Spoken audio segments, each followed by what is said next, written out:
All right. I'm going to get it up on Facebook. Okay.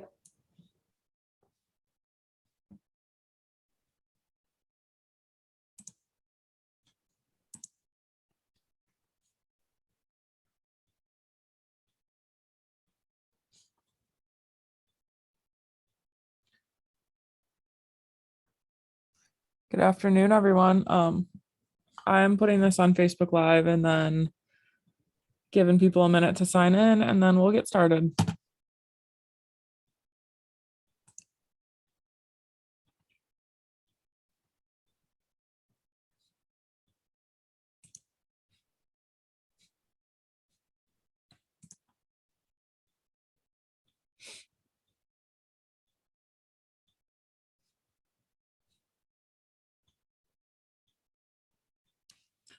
All right, looks like we're on Facebook, Jeanette.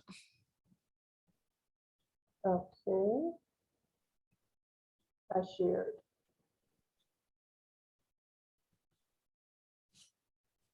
I think I'll share it to my group too.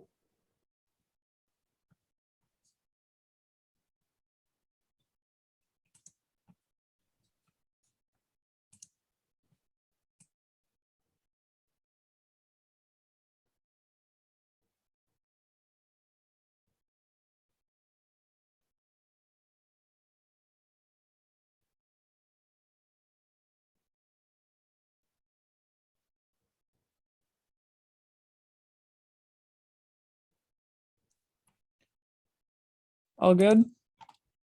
Yep. All right. Thank you. You're welcome. All right, I'm going to get started. Happy Tuesday, everyone. My name is Danielle Angelari. I'm the Executive Director of NAMI Northern Illinois, which is an affiliate of the National Alliance on Mental Illness that serves Winnebago, Boone, Stevenson, and Joe Davies counties. Thank you all for joining us. Before introducing you to our guests today, I just want to give you some updates about some events going on over here.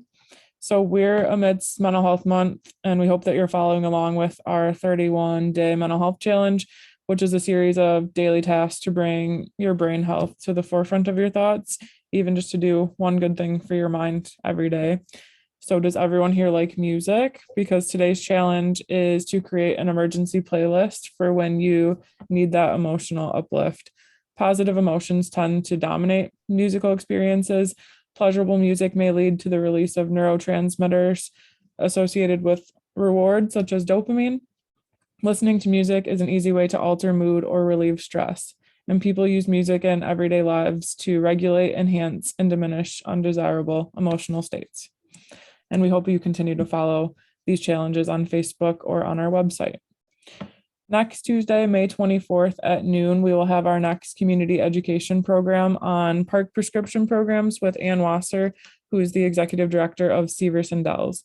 In October 2013, the Institute at the Golden Gate and the National Recreation and Parks Association, with support from the National Park Service, convened a group of practitioners to discuss the emerging trend of prescribing nature to improve mental and physical health. As the health and nature movement grows, the definition of park prescriptions continues to evolve. I will follow up with you all too about that event in an email following the presentation. But today I'm joined by NAMI volunteer and mental health advocate, Jeanette Towns. Jeanette will provide us all with a better understanding of anosognosia, which is a symptom of severe mental illness experienced by some that impairs a person's ability to understand and perceive his or her illness. It is the single largest reason why people with diagnoses like schizophrenia or bipolar disorder refuse medications or do not seek treatment. Without awareness of the illness, refusing treatment appears rational, no matter how clear the need of treatment is no matter how clear the need for treatment might be to others. Learn from this firsthand experience what is helpful and what is hurtful when navigating anosognosia and mental illness. And as for the audience, you'll notice it's webinar style. So if you have any questions, please add them to the question and answer feature or the chat box, and we'll facilitate those at the end of the discussion. But Jeanette, thank you so much. And I'm going to hand it over to you and put up your slideshow. Good afternoon. My name is Jeanette Towns. I am a mother of 2 daughters and a grandmother of 6 active grandchildren. 3 boys and 3 girls. I am an avid cook and I love sharing my creations with family and close friends. I am also a mental health advocate, activist, public speaker, and published author. Today, I come before you to speak about a subject with a difficult to pronounce name, but we will all recognize the condition and symptoms. It is called anosognosia. This word is Greek for to not know a disease, according to NAMI. Others describe it as being without knowledge of disease or lack of insight. To better explain the meaning of this term, the person is unaware of their condition and they are unable to accept it. Denial is not a mental disorder, yet many think that anosognosia is denial. The affected person isn't denying mental health problems, but they are unaware of their condition. Many people with schizophrenia and bipolar disorder struggle with this. Some studies show that 40% of people with bipolar disorder and 50% of those with schizophrenia have this condition. Some feel that this number is much higher. They estimate that 57 to 98% of people with schizophrenia have it. Many people with neurological conditions suffer from this. It's not unusual for someone with Alzheimer's to get it, as well as stroke patients, dementia, depression, and eating disorders. Someone with this condition isn't simply in denial or being stubborn. Their brain cannot process the fact that their thoughts and moods do not reflect reality. Experts think that anosognosia is a result from damage to an area of the brain that is involved in self-reflection. Everyone has a mental image of themselves.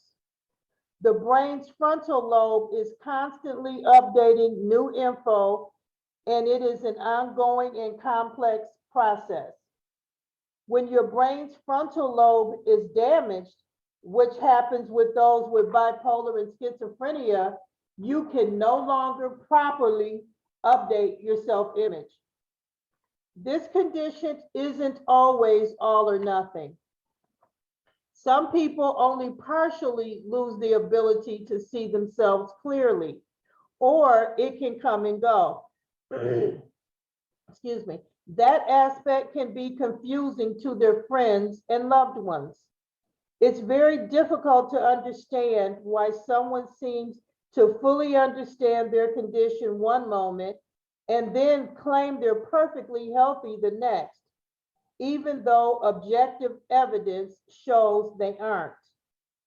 Because anosognosia is relative and insight shifts over time, some might think that people are denying their condition out of stubbornness or fear, but those variations are typical of this condition. The truth is, people with this illness may not be clear-headed enough to even choose to deny their condition, let alone really understand what they are really going through. When someone with a serious mental illness insists that they aren't ill, a dangerous situation could result. Someone with anosognosia isn't very likely to take their prescribed medication. After all, why would you take a medication if you don't think that anything is wrong with you? When this person stops taking their meds, their symptoms can go from bad to worse. Depending on their particular illness, the one who is affected could start hearing voices, act recklessly, or become suicidal. They are more likely to end up homeless or get arrested. Now it's time to identify the symptoms of this illness and explain why it matters. Being able to recognize this condition in a loved one is very important because of how quickly things for them can spiral out of control. Some of the signs include bluntly acknowledging that they think they are perfectly fine and that nothing is wrong with them. Another one is the person may avoid talking about this condition because they think that others won't believe them. Some affected people may suggest that others are lying or making this up and firmly believe that there is no need for treatment.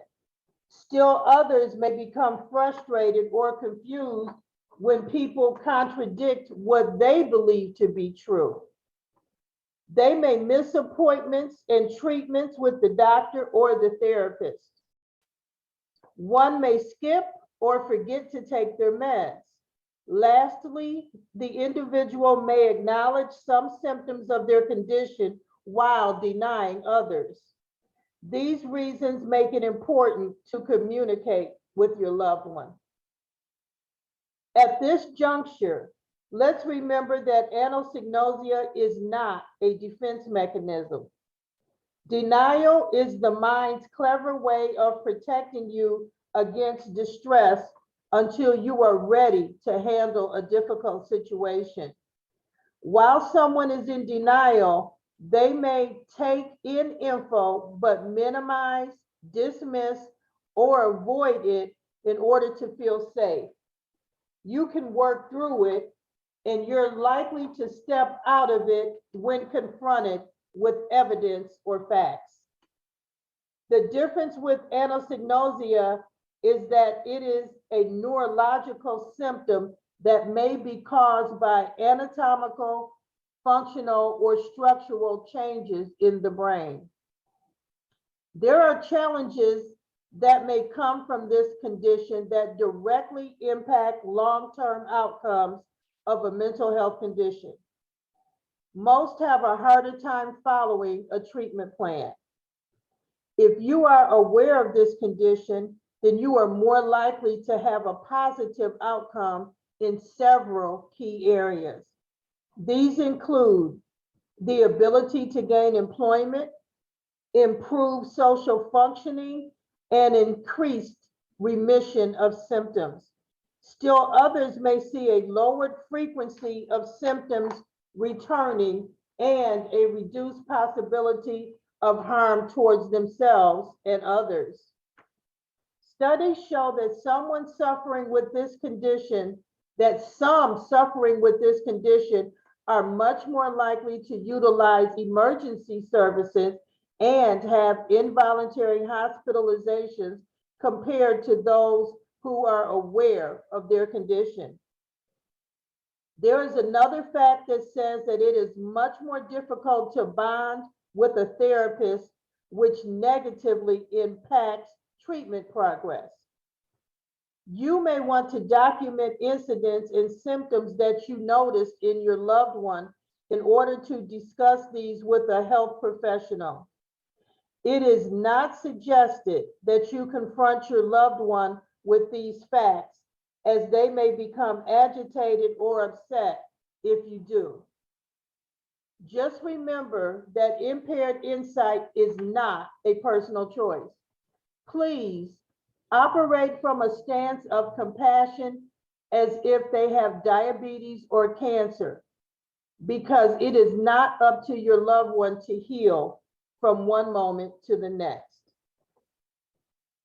At this time, I would like to share my personal story of living with this condition. My journey is chronicled in my book entitled When Shattered Lives Become Whole. It is available on Amazon. 1995 through 2005 is the time frame that I consider to be the lost decade. For several reasons, I was lost. I was personally lost. A lot of memories were lost. Many friendships were severed, and common sense was lost to me. In 1995, I experienced a medical malpractice. As a result, I ended up in the emergency room suffering from a small stroke, medically known as a TIA. While I was in the emergency room, I had my first manic episode. The doctor noticed that I was agitated, overly talkative, and could not calm down. He yelled to the nurse and said, "She's unraveling." After he said that, plans were made to put me into a mental facility for the very first time. While manic, my creativity explodes. I'm an avid cook naturally, but while in the state of mania, I created delicious recipes that still resonate in my girls' memories, my daughter's memories. I would cook around the clock as I didn't sleep much. That means that I was cooking, cleaning, and dancing around the house while everyone else tried to sleep. I didn't consider their needs. The girls would later recount that it sounded like I was in the kitchen banging pots and pans while they attempted to sleep. I would invite people over to eat the massive meals. While there, I would get agitated by the smallest thing and attack my guests verbally.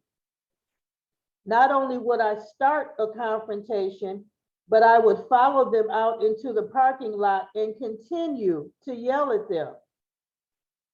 I ran off my sister as well as a dear friend like that.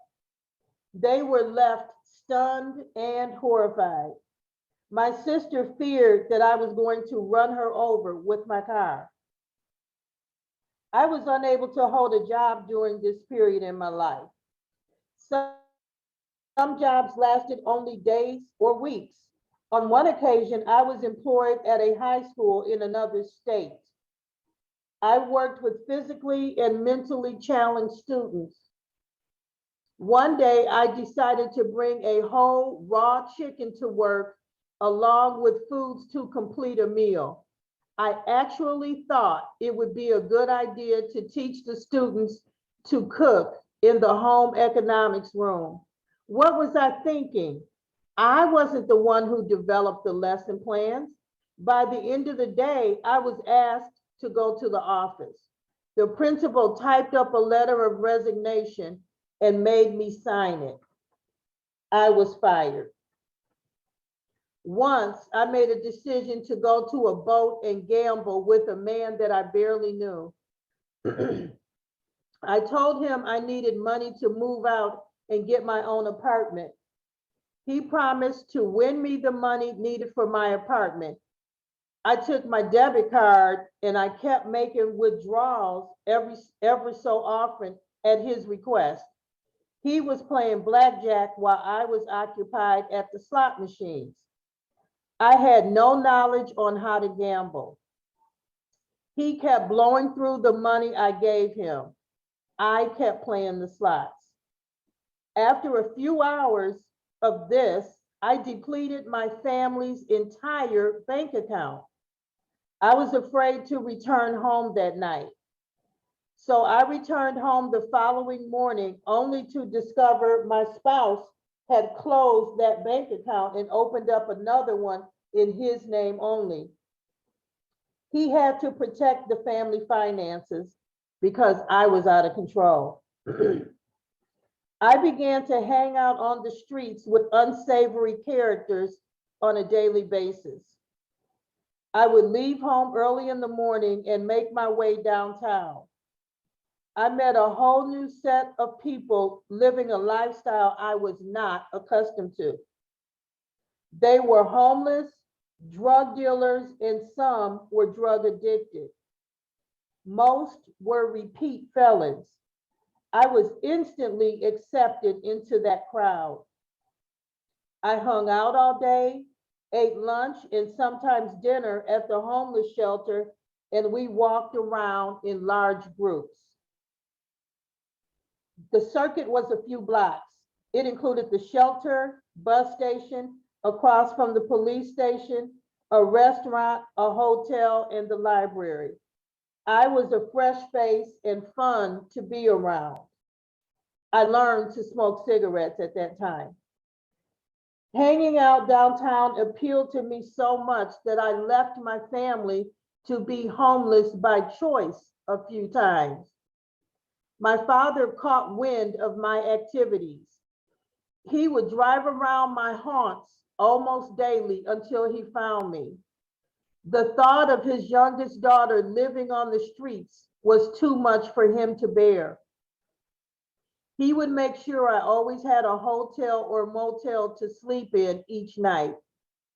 Never once did I sleep under a bridge, in an abandoned building, in a parking garage, or at the homeless camp. Since Dad paid for the rooms, he had one request of the management: no company in my room. That was his way of protecting me from further unnecessary harm. I began to shoplift at some point. Clothes, jewelry, small electronics, perfume, cigarettes, and cigars if I had access. I would enter a store with an empty backpack and leave with a full one. It was a daily adrenaline rush for me. Someone once said to me that I wasn't a thief unless I got caught. I didn't understand what he meant. So one day, as I left an outlet store with a full backpack, I was stopped by a loss prevention officer. I almost peed my pants and my stomach sunk. I was taken to a small room and detained until the police arrived. I began to explain to him that I was bipolar and off my meds, and that I had never been in trouble with the law before in my entire life. I had them contact my father to vouch for my story. Dad came to the store and confirmed what I said. Because of his sincerity and honesty, I was not arrested. The contents of the backpack were poured onto a table. There was enough merchandise there to constitute a felony, but my pockets weren't searched. They contained jewelry, all silver. I left with that haul. I was told to go to court. If I managed to stay out of trouble for 6 months, my record would remain clean. I was banned from that store for life. I was also banned from a major grocery store for shoplifting cigars. During these unmedicated years, I also began to have affairs. Hypersexuality is a hallmark symptom of bipolar disorder. It didn't matter if I knew their name or not. It didn't matter to the men that I was a married mother of 2. Why? Because I was fun. Ultimately, I threw away an 18-year marriage to a minister in order to marry a convicted felon. I was manic when I basically discarded my loving family. My second marriage was short-lived, as husband number 2 went back to prison. He was facing 15 years, so I put him away while he was still in the county jail. I was done. While he was incarcerated, we began to correspond. I drove 5 hours to visit him. My parents went along for the journey that particular day. He proposed to me again. I accepted again. We remarried at the local courthouse upon his release. The second time wasn't a charm either, as he relapsed as a heroin addict. He ultimately disappeared while in the deep throes of addiction. After waiting 2 long years for him to re-enter my life, I filed a divorce by publication on the grounds of abandonment. The divorce was granted 2 weeks later, uncontested. To this day, I don't know if he is dead or alive, as he vanished in Chicago. There were several times I was so out of control that loved ones called the authorities on me to have me committed against my will. Those experiences with the authorities traumatized me. The police would bang on my door, burst in, and apprehend me forcefully. I was confused each and every time. I would be taken to the local mental health facility or to the hospital while the paperwork was being completed. I was never informed as to just what was happening or why. I never knew what I did to warrant such treatment. How did I end up here? What led up to this? Was I really that out of control? I found myself remanded to a state-run mental health facility. I was in for a 4-month stay. After several stints in the county jail, I was declared unfit to stand trial. So I was placed in the forensics unit. The exact details of my repeated involvement with the criminal justice system are not sharply etched on my brain anymore, probably to assist me in preserving my sanity. Mulling over your repeated failures and shortcomings is the stuff of nightmares, at least for me. So there I was, out of control, wild, animated, and manic. Being around me at that time was unpleasant and totally exhausting for those that were around me. I had seemingly boundless energy. I didn't have much need for sleep at all, to the point that I was easily up for days at a time. I had pressured speech. I had flight of ideas. In other words, I couldn't shut up and switch topics every few seconds. Nobody could keep up with whatever I was babbling about. People couldn't wait to get away from me. As far as I can remember, I was transported by a sheriff.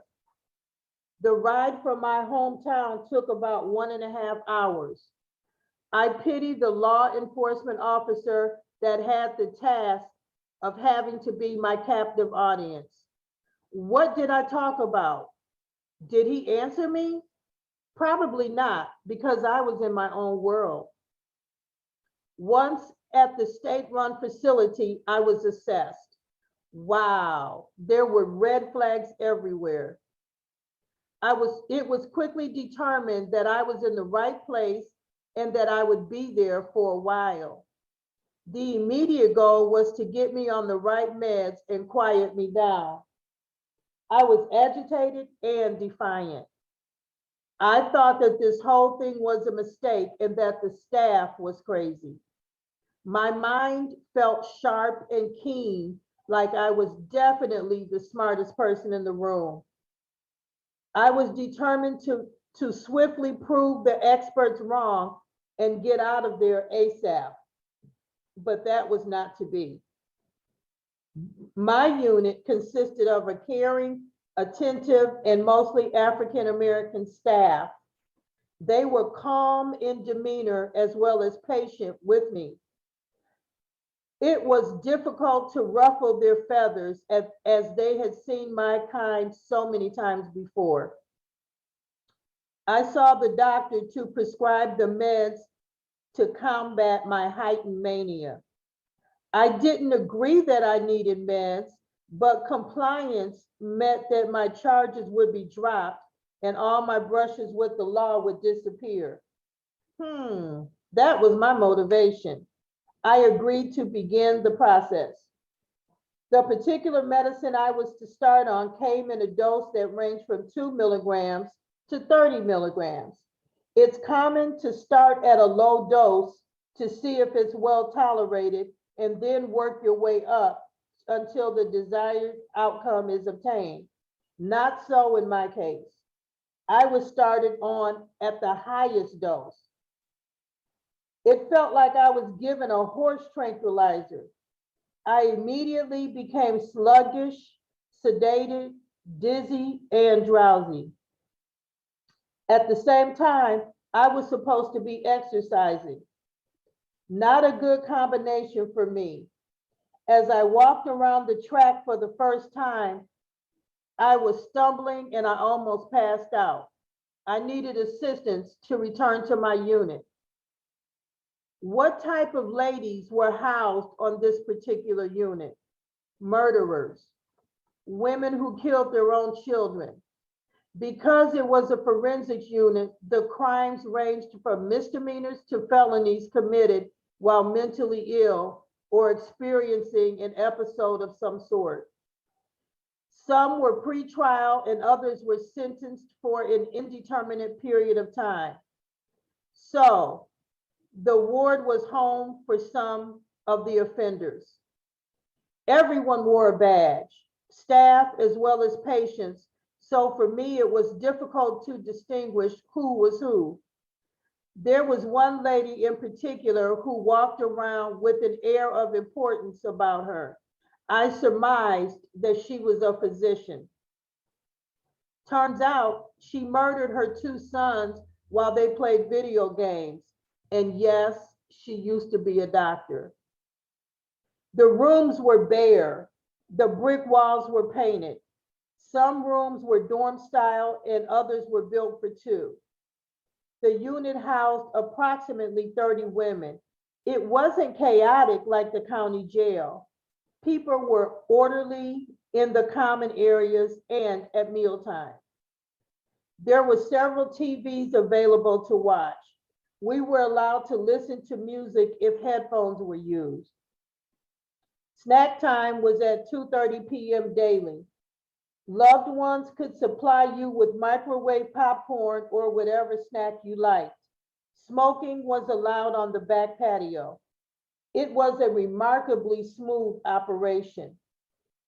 Friday nights were movie nights, complete with special snacks purchased by the unit staff. The inmates lined up to get their meds. The vast majority of women were med compliant.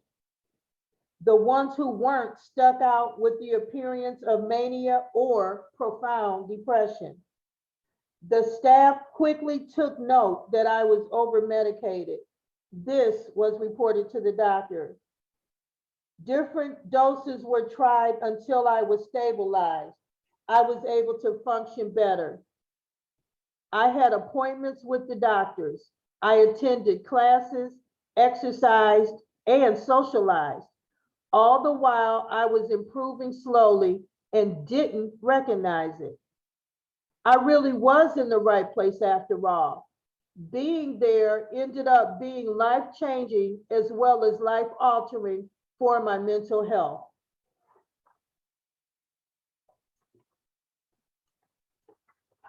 Now I would like to introduce you to another perspective from a family member and caregiver of two close relatives with serious mental illness. Please turn your attention to this video of Dr. Javier Armadar, who is an internationally renowned clinical psychologist and a leader in his field.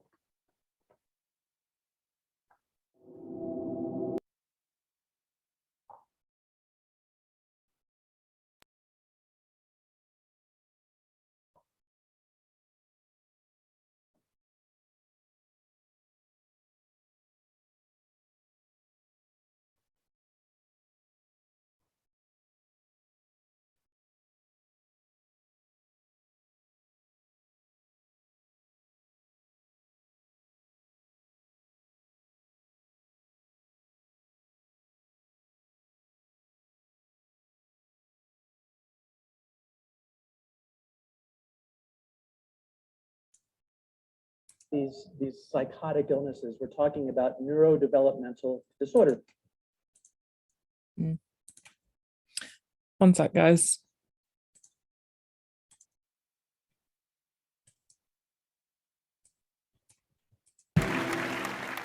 I'm a clinical psychologist who for 30 years has been working with people with schizophrenia, bipolar and related psychotic disorders.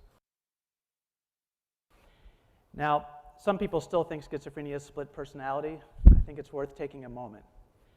When we talk about these psychotic illnesses, we're talking about neurodevelopmental disorders like Parkinson's disease, where the person doesn't have Parkinson's disease all their life. They develop it later. Same thing with these disorders that I'm going to be talking about.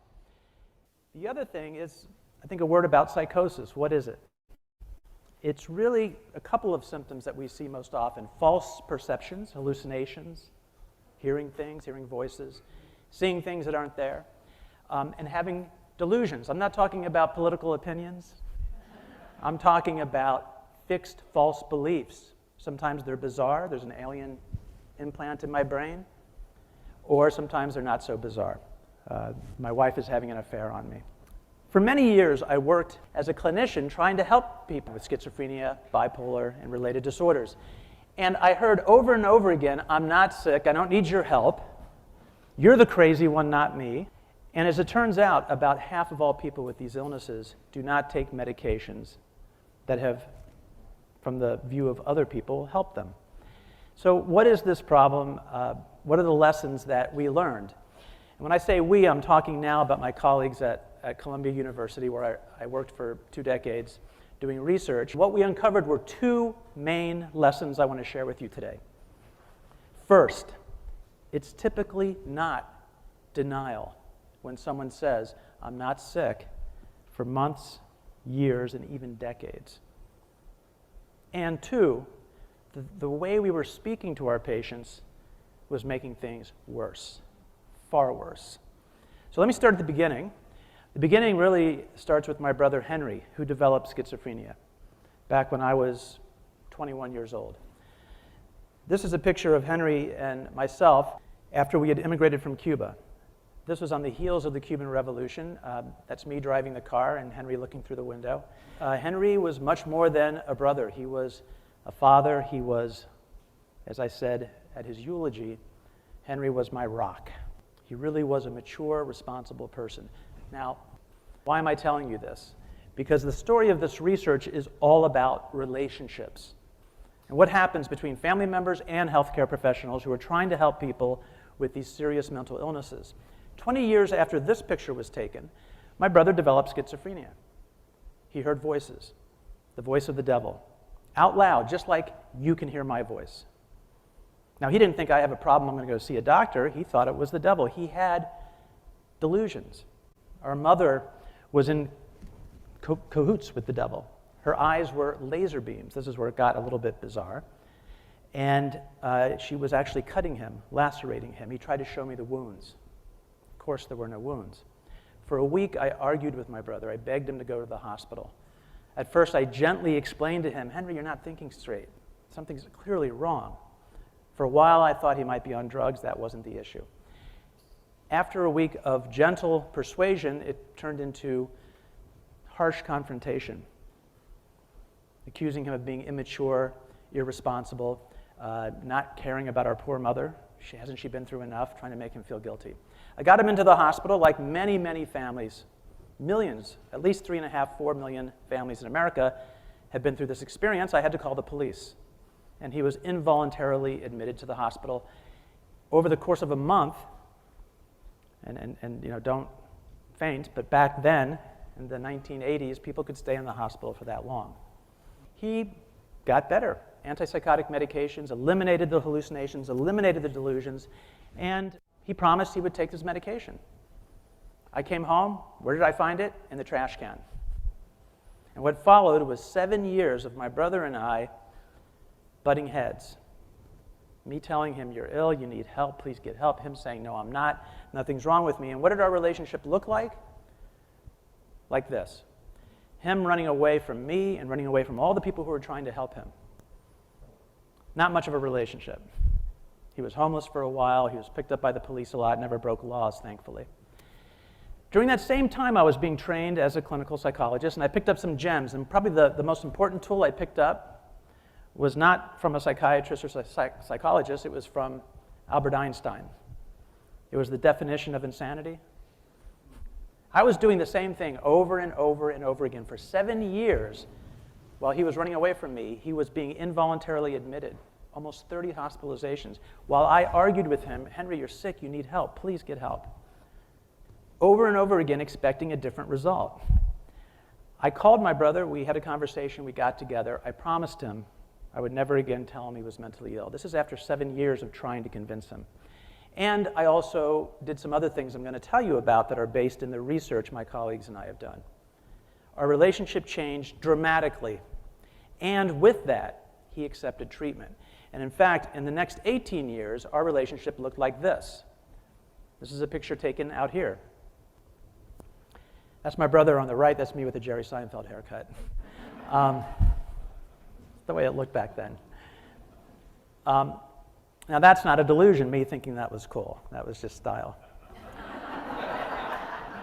Henry, look at the way he's holding me. I actually can't look at this picture myself anymore without getting very emotional. But if you can look at the way he's holding me and smiling at me, you know, sometimes a picture truly is worth 1,000 words. The love was back, the trust and respect were back. And importantly, he was taking medication reliably for 18 years, one hospitalization, truly voluntary. He checked himself in. He called me and said, I'm going to the hospital. So this is the foundation of a lot of insights of my own. It led to a lot of research that our group did at Columbia University and people around the world followed up on. It's now in our diagnostic manual for mental disorders. I was asked to submit the text on the latest edition of this, which came out in 2013. So I'm going to summarize some research in just 1 minute. What do we know? We know that unawareness of illness, notice we don't use the word denial, is typically a symptom of the disorder, like a hallucination. And it's very much like what we see in neurological disorders. If you've ever worked with neurological patients, as I have, you sometimes see people who are paralyzed and they don't know it. That symptom is called anosognosia. It's a tongue twister. I didn't come up with it. It was a French neurologist in 1919, Babinski. So if it's anosognosia, that already starts to suggest we should be talking to people differently about their illness, not trying to educate them. I wouldn't tell someone to stop hallucinating. Geez, just stop being delusional. Stop hallucinating. Because it's not under their control. But that's what I had been doing for many years with not only my brother, but many patients. This symptom, and again, this is in our psychiatric manual for mental disorders, even though it's still not widely known in our field, is the most common predictor of who will not take medication. 50 to 75% of people with these disorders do not take the medications that reduce those symptoms I've been telling you about, the psychotic symptoms. It predicts all kinds of problems, poor course of illness, involuntary hospitalizations like my brother had, and even aggression and violence. And of course, we know some of the stories that have hit the headline and some of the cases I've worked on, like Theodore Kaczynski, who was diagnosed with paranoid schizophrenia, never understood he was ill. So I'm talking about this, but what does it feel like to have anosognosia? For this, I need a volunteer, someone who is married.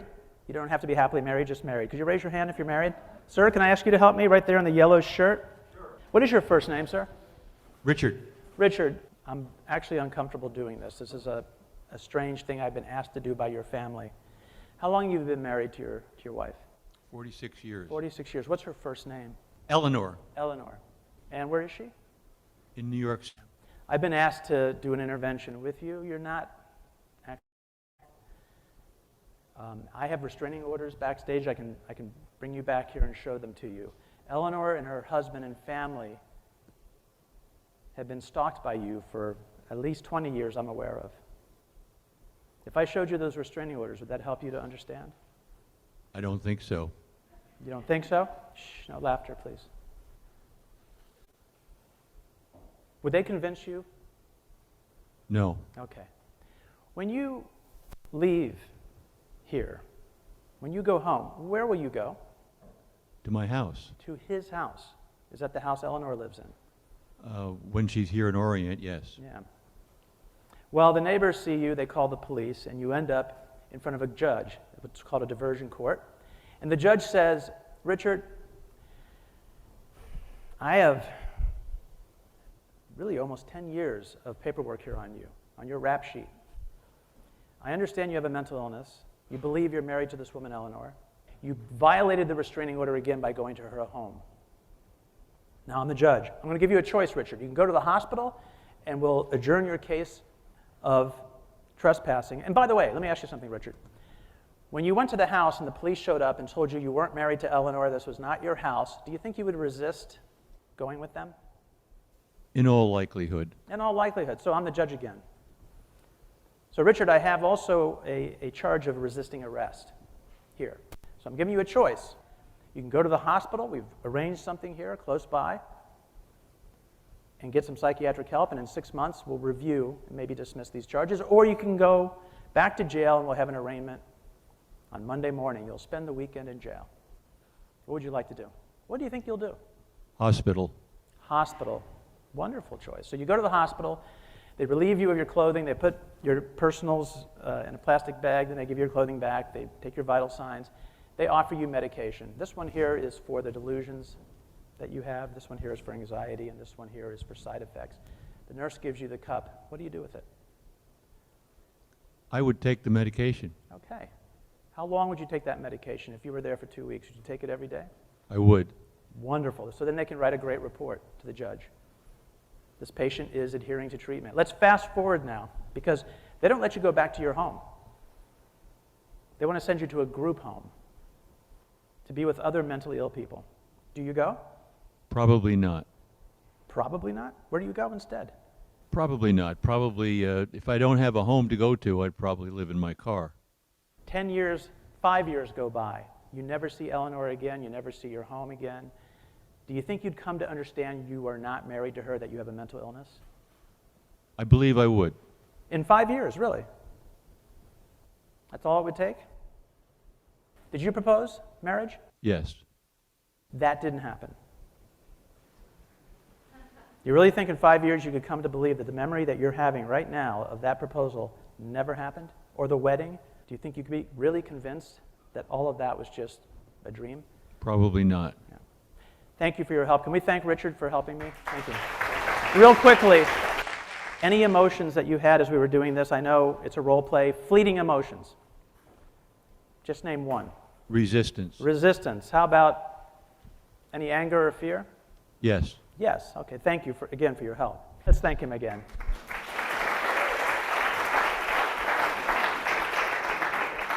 And please call Eleanor when this is over. Okay? That's what it's like. This is a fixed, firm belief.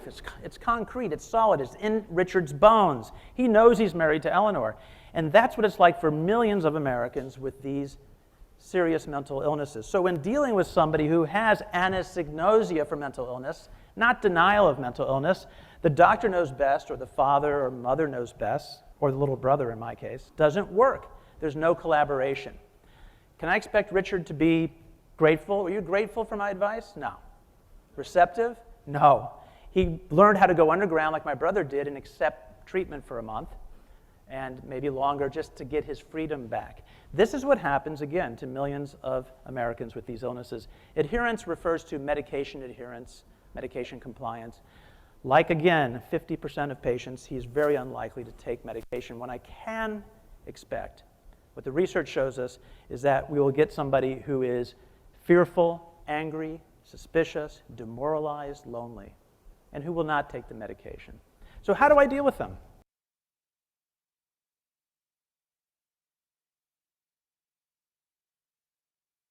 We will now These discuss what helps with anosognosia. The treatment choice and the outcome usually depend on the actual cause of the condition. The most common treatment is usually a combination of talk therapy and medication. Talk therapy will require several sessions in order to be effective with an experienced therapist. Some therapy approaches may be more effective than others. The use of medications will depend on the underlying cause of anosognosia and what other symptoms that person lives with. Studies suggest that drugs like antipsychotics may help when used in conjunction with talk therapy. Sometimes the professional may have to find out the medication that will work best for the client. Try to find a compassionate mental health professional to work on the action plan together. When treatment is voluntary, many times you get better results. The LEAP approach, which is an acronym, could benefit families when speaking with their loved ones who are experiencing a lack of insight. The LEAP approach stands for listen, empathize, agree, and partner, developed by Dr. Amador. And it is a way of communicating that encourages a person with a serious mental illness to accept treatment. Once again, the 4 pillars are to listen, empathize, agree, and partner. Listen with only one goal: to understand the other person's point of view and reflect your understanding back to them. Effective listening involves sitting back and listening to the frustrations, fears, hopes, and dreams of the person that you care for, and repeating back your understanding of what has been said. You can use effective listening to stop yourself from offering your opinion or advice. Empathize. If you want someone to seriously consider your point of view, be certain the person feels you have seriously considered this. To empathize with another is to identify with your feelings, thoughts, and attitudes. To convey your empathy to the person you care for, you can acknowledge that their delusional beliefs may be frightening, their desire to prove that they are not sick, and their wish to avoid treatment. Agree. When you're facing someone who rigidly holds irrational beliefs, you gain nothing by disagreeing. It is important to reach an agreement. To do this, discuss only problems or symptoms perceived by the person that you care for. Review advantages and disadvantages of treatment. Reflect back and highlight the perceived benefits. If need be, agree to disagree on some things. Partner.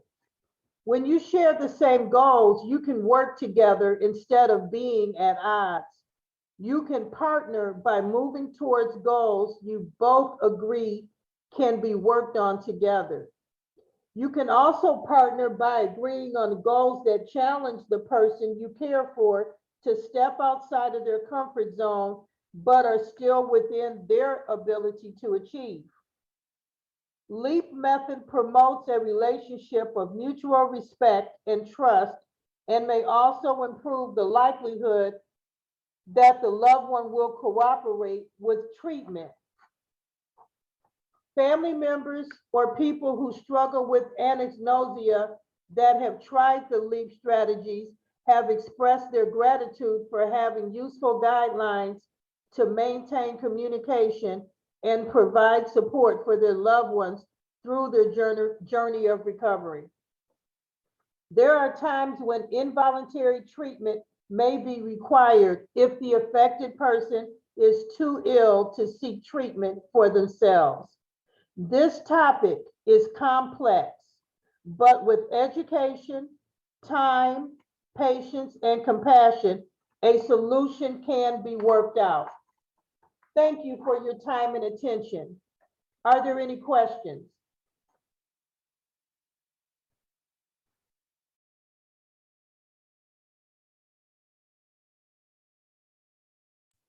Thank you, Jeanette. Awesome job. I do see some questions coming in. One, how can someone determine if a loved one is living with anosognosia?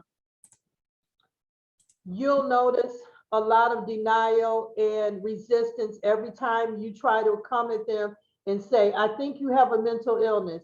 I think there's something wrong with you. You'll get complete denial and resistance from that person. They will not agree with you no matter how much you talk to them.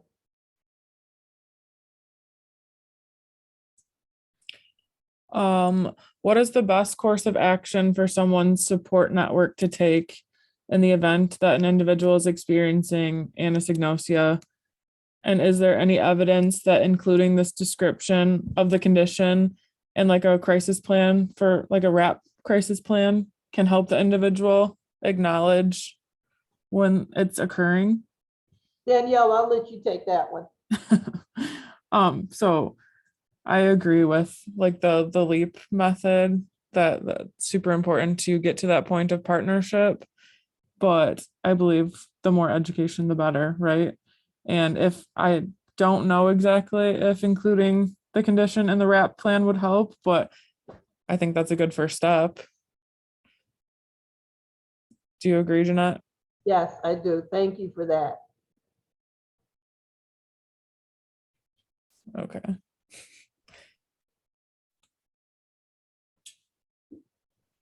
Any more questions? One sec. I see Judy has her hand. Someone has their hand raised. One sec. Judy, could you type in the chat box your question if you have one? And then Sue, a RAP program is a wellness recovery action plan.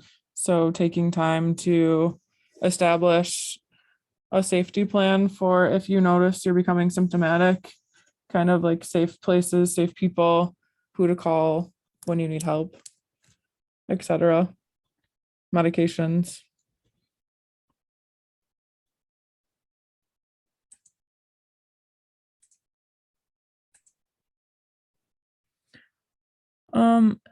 If you have had to separate from the relationship for safety, how is the best way to use the LEAP approach?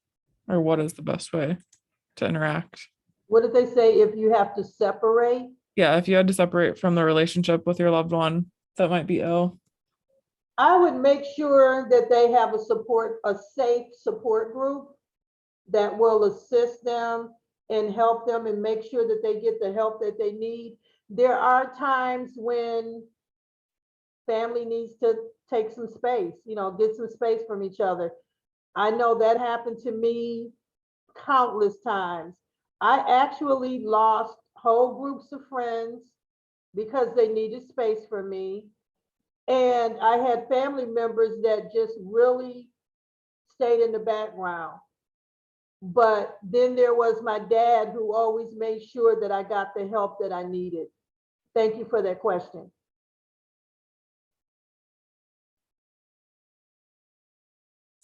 We have several people saying, great job describing a tough situation, and thank you for sharing your story. I don't know if you're seeing these in the chat and stuff. Thank you very much, everyone, for your patience and your attention. Thank you, Jeanette. Again, always love to hear your story and appreciate you. Thank you, Danielle, for You're welcome. inviting. Everyone, you have a good day. Thank you for coming.